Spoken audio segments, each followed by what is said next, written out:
Pernah nggak sih kamu iseng buka situs dealer mobil, niatnya mau lihat harga mobil impian, tapi ujungnya malah insecure?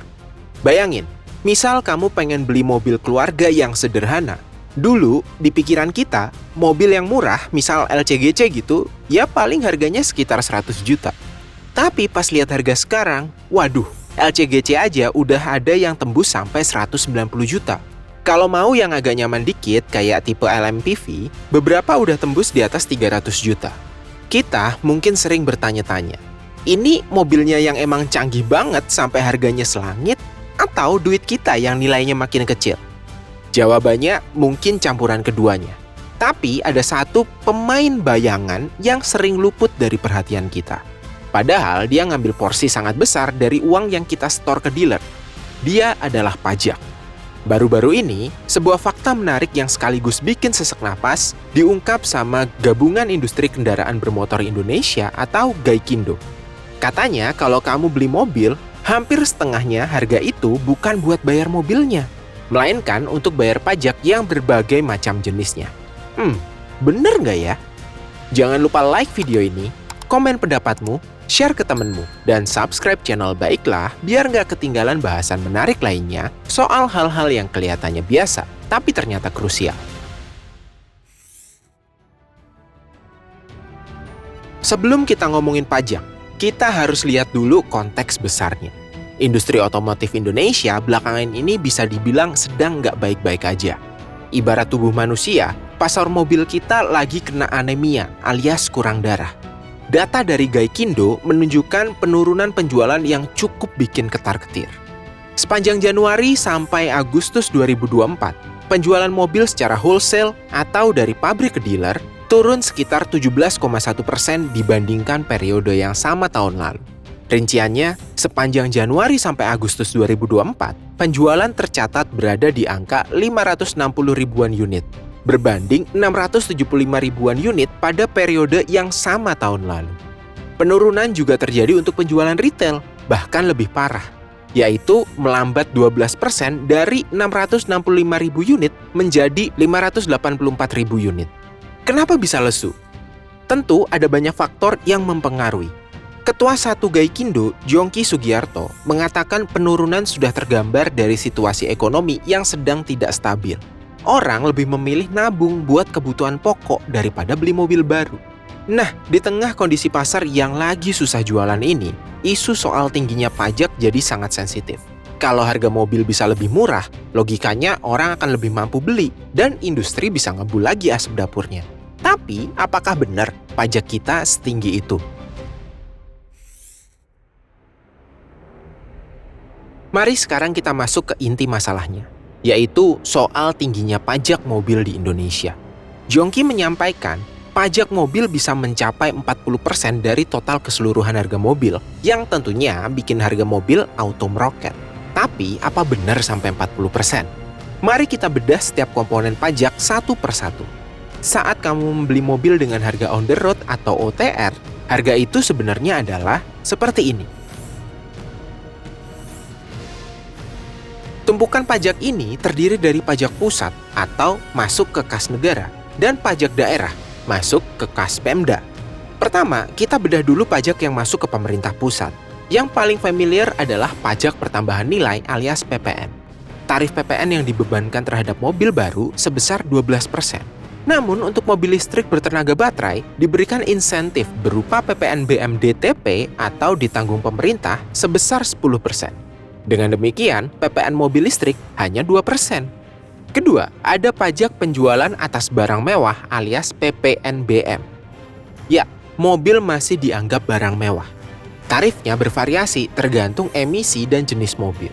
Untuk mobil penumpang konvensional, tarif terendahnya mulai dari 15%. Makin besar cc-nya, makin tinggi juga pajaknya. Hampir seluruh jenis mobil dibebankan PPNBM. Pengecualian hanya berlaku bagi kendaraan listrik yang dibebaskan dari PPNBM. Sekarang kita masuk ke pajak yang masuk kantong pemerintah daerah. Pertama, ada bea balik nama kendaraan bermotor atau BBNKB. Gampangnya, ini adalah biaya agar mobil itu punya nama di STNK kamu. Tarifnya beda-beda tiap daerah. Di Jakarta, tarif BPNKB untuk penyerahan pertama adalah 12,5%.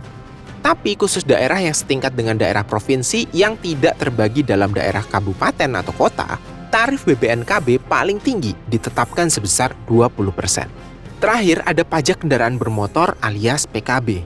Pajak kendaraan bermotor adalah pajak atas kepemilikan dan atau penguasaan kendaraan bermotor. Tarif PKB ini berbeda-beda tergantung daerahnya.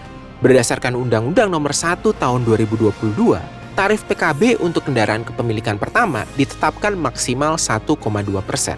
Sebagai pembanding, di undang-undang sebelumnya, tarif PKB kepemilikan pertama ditetapkan maksimal 2%. Sekarang mari kita jumlahkan semua pajak ini. PPN 12%, PPNBM 15%, itu minimal ya. BBNKB 12,5%, dan PKB 2%. Hitungan kasarnya, total persentase pungutannya memang mendekati atau bahkan lebih dari 40% dari harga dasar mobil. Ini sangat tergantung kalian tinggal di daerah mana. Jadi, ketika Pak Jongki bilang kalau mobil harganya 100 juta, sekitar 40%-nya masuk ke pemerintah, itu nggak bisa dibilang ngarang. Karena regulasinya memang seperti itu. Jadi, misal kamu beli mobil seharga 200 juta, sekitar 80 jutanya masuk ke kantong negara. Lantas, apa dampaknya kalau struktur harga ini tuh terus dipertahankan? Pertama, konsumen mobil berpotensi terus merosot.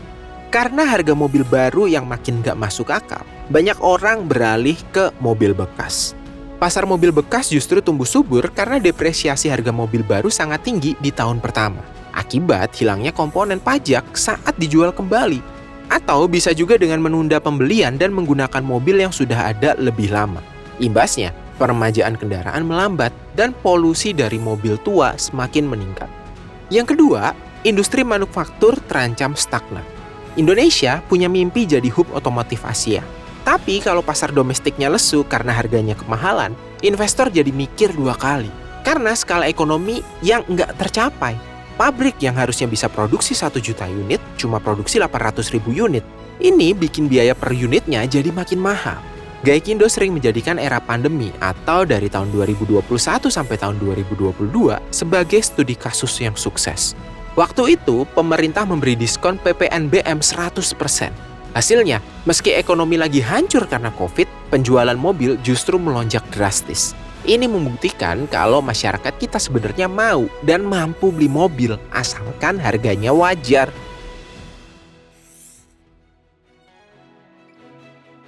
Oke, sebagai penutup, kita perlu melihat ini dengan kacamata yang adil.